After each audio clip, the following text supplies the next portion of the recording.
Isa sa mga pinagtitibay na serbisyo ng Waste and Resources Management o WARM ay ang composting.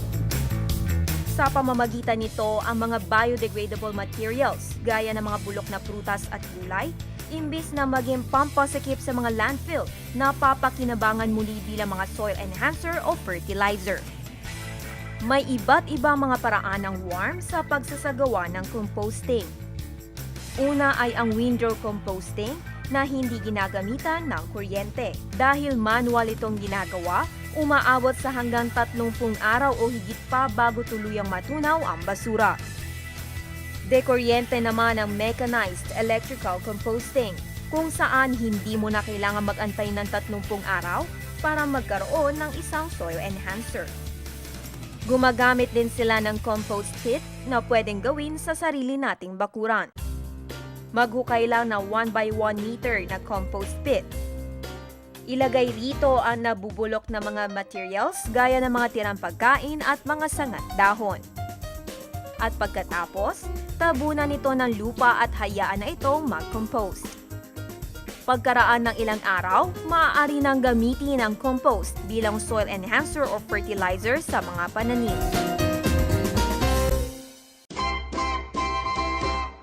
Isang paraan ng pagre-recycle ang composting at kabilang sa sinasabing 3 R's of waste management, ang reuse, reduce at recycle. Sa pag-reuse, inirerekomenda na gamitin muli ang mga gamit na bagay imbis na itapon ang mga ito, gaya na lang ng paggamit sa plastic bilang garbage bag. Sa pag-reduce naman, hinihikayat tayong bawasan ang pagbili ng mga gamit na hindi kailangan. Recycling naman ang tawag sa paggawa ng isang kapaki-pakinabang na bagay mula sa basura. We wanted a better future for our children. So ngayon pa lang, with the services na ino-offer ni WARM, parang tumutulong kami so as to save what are the natural resources para sa ating future. At this is through our services na sinasabi namin na recycling, composting, kasi nire-reduce natin yung mga materials na idadump natin sa mga landfill, and at the same time, we conserve what are the existing natural resources, and we save money. We help in saving money for that.